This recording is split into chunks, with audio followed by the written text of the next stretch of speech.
Om Namo Bhagavate Vasudevayam. Om Namo Bhagavate Vasudevayam. Om Namo Bhagavate Vasudevayam. Om Aganda Timarandasya Ganajana Shivakaya Chakshur Umulitam Yena Tajma Shri Gurave Namaha.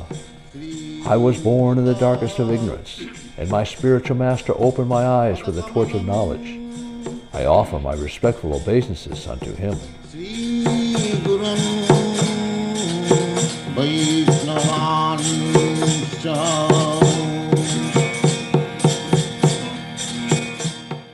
Hare Krishna. The following video series is a summary of the Srimad Bhagavatam. Srimad Bhagavatam was translated into English by His Divine Grace A.C. Bhaktivedanta Swami Prabhupada. Also included are His in-depth commentaries known as purports. These purports unpack the often complex and symbolic language of the text, making it understandable to a wider audience. The Srimad Bhagavatam, also known as the Bhagavata Purana, is considered the most important of sacred scriptures.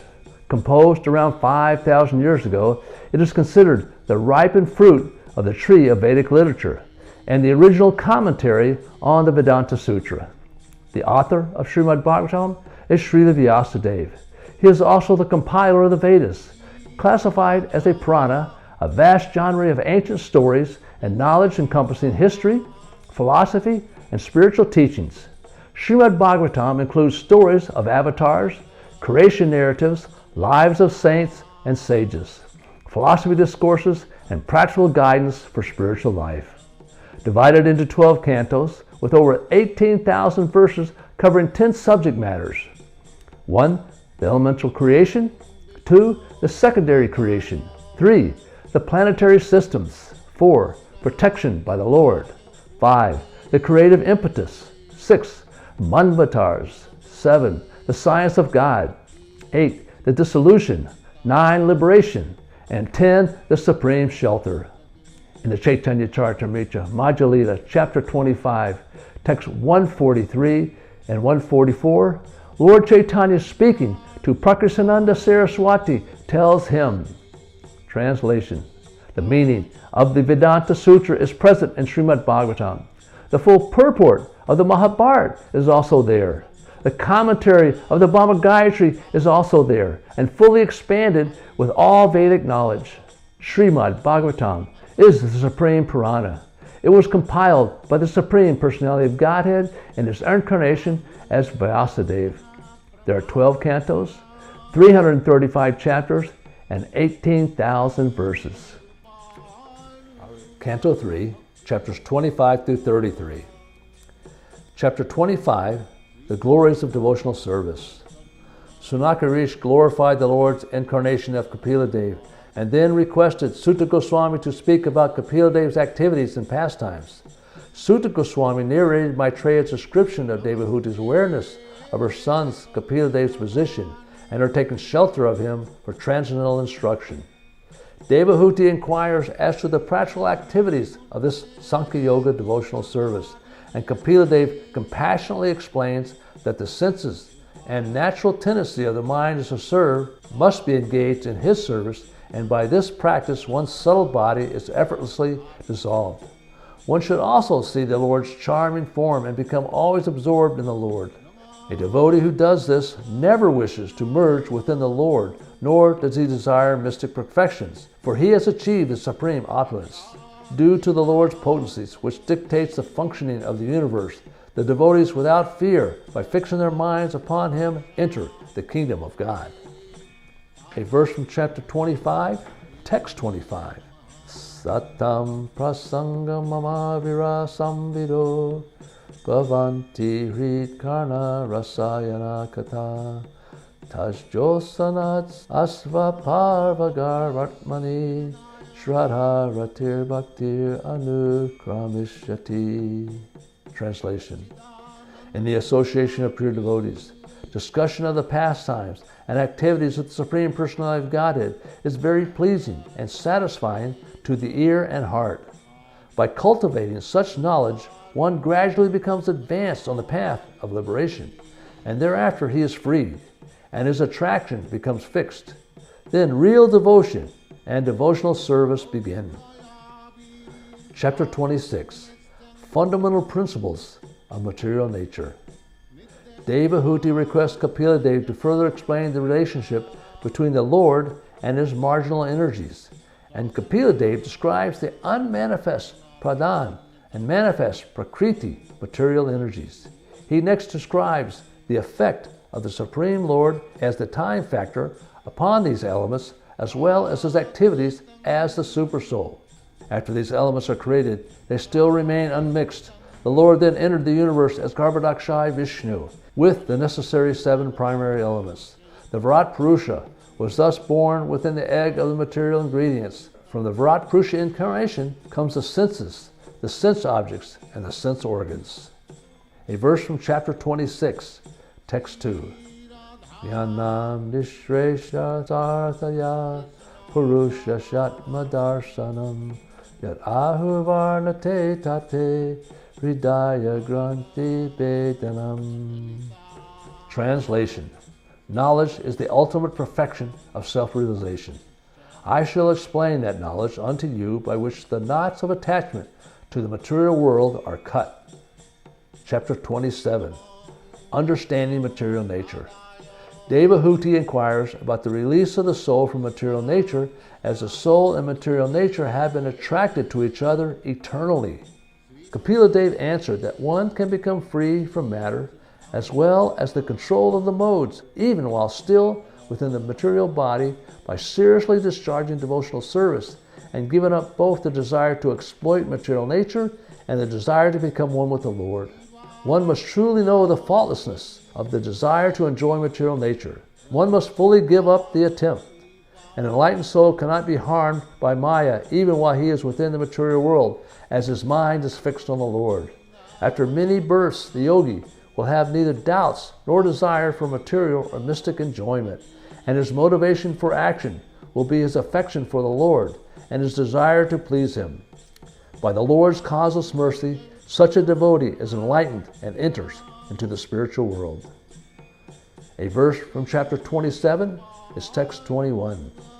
Sri Bhagavan Uvacha Animita Nimitena Svadharme Namalatmana Sri Rajamai Bhaktacha Shruta Sambritaya Chiyam. Translation. The Supreme Personality of Godhead said, one can get liberation by seriously discharging devotional service unto me, and thereby hearing for a long time about me or from me. By thus executing one's prescribed duties, there will be no reaction, and one will be freed from the contamination of matter. Chapter 28, Kapila's instruction on the execution of devotional service. In the 28th chapter, meditation in the Ashtanga Yoga system is described in detail, by which the yogi attains liberation without effort. Teaching devotion to himself in chapter 26 and speaking about Sankhya mixed with Bhakti, chapter 27. The Lord now begins to speak about Ashtanga Yoga mixed with Bhakti. Gradually, by following the process of meditation, one should begin to fix his pure mind on the Lord due to ecstatic, spontaneous attraction. In this way, material function of the mind stops, and one is liberated, free from false ego, and sees the individual souls and the supersoul everywhere. A verse from chapter 28 is text 12. Yada manasvam varajam yogena susamahitam kastam bhagavato dayayat svanasa gravalokanam. Translation. When the mind is perfectly purified by his practice of yoga, one should concentrate on the tip of his nose with half-closed eyes and see the form of the Supreme Personality of Godhead. Chapter 29, Explanation of Devotional Service. Kapila Dev begins describing devotional service, which is itself pure, but is executed in varieties according to the qualities of the modes of ignorance, passion, and goodness. Pure devotion is described as spontaneous attraction to Krishna and hearing and chanting about him. That flows naturally like the waves to the ocean, unentangled by material conditions. A pure devotee, describes Kapila Dev, does not even attempt liberation. if offered by the Lord, for he desires only the Lord's service. Such a pure devotee is freed from the modes of material nature.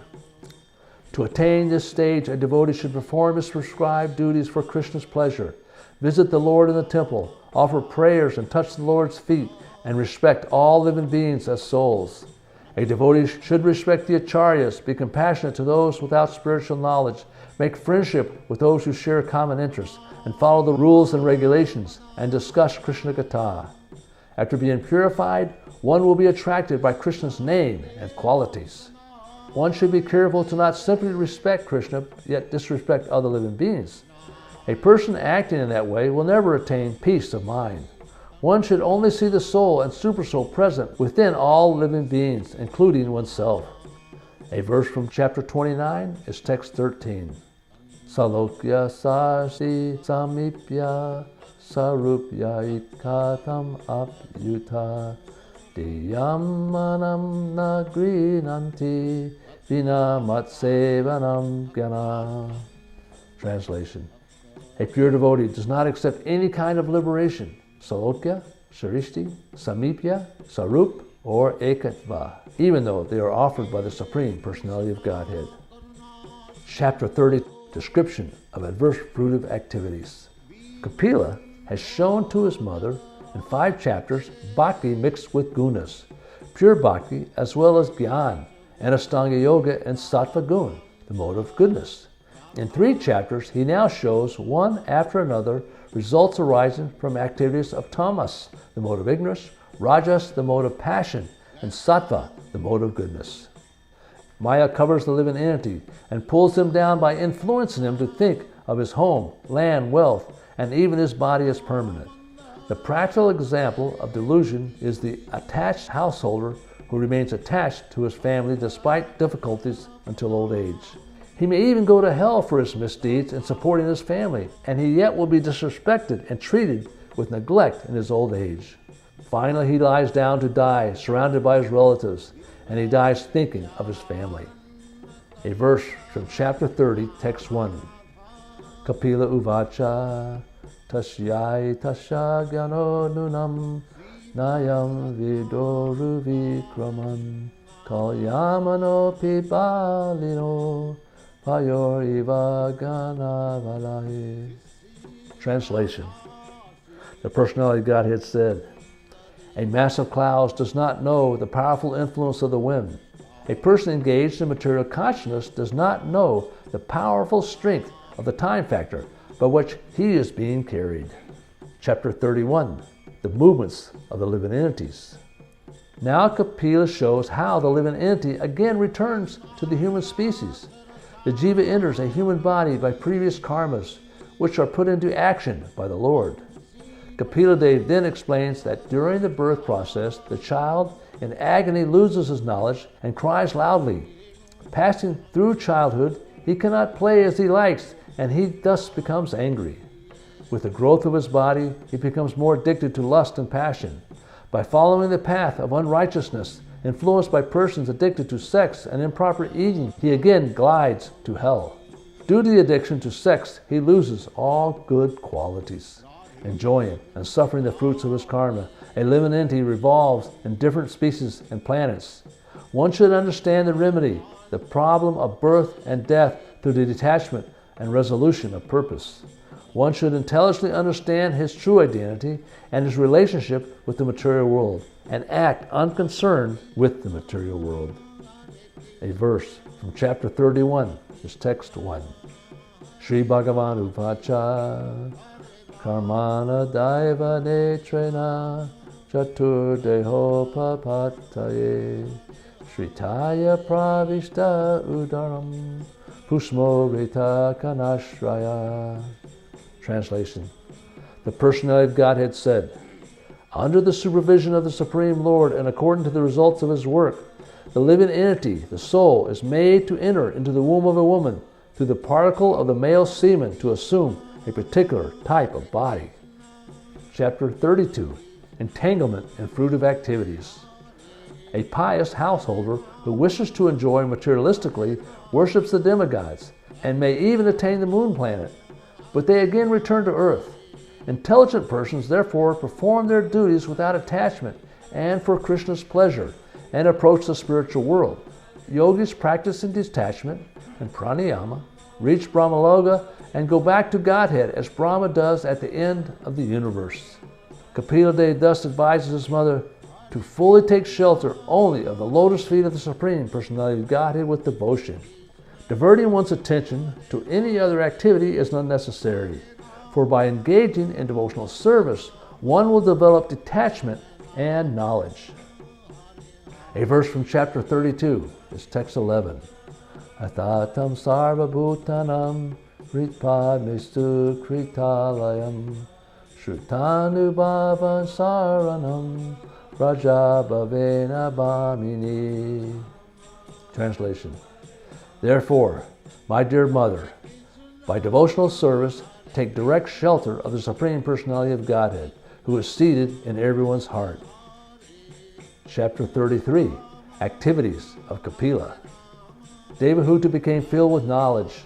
She offered her obeisances to Kapila Dev and offers him prayers in relationship to his dealings in the material world, his birth, his name, and his identity. Kapila Dev then gravely informs his mother that anyone following the path of Sankhya would become free from birth and death. Kapila Dev then took permission from his mother and left home. While feeling separation from Kapila Dev, her son, and meditating upon him, Devahüti practiced Sankhya Yoga in Kardama Muni's opulent ashram, became liberated, and attained perfection. Anyone who hears or reads this narration becomes a devotee and thereafter enters the kingdom of God to engage in his transcendental loving service. A verse from chapter 33 is text 6. Yanamade Shravana Kuktir Tanad Yat Pravanad Yat Smaranad Api Kavich Svadopi Sadya Savana Kalpate Kunta Punaste Bhagavan Nudarsanat. Translation. To say nothing of the spiritual advancement of persons who see the Supreme Person face to face. Even a person born in a family of dog-eaters immediately becomes eligible to perform Vedic sacrifices if he once utters the holy name of the Supreme Personality of Godhead, or chants about him, hears about his pastimes, offers him obeisances, or even remembers him.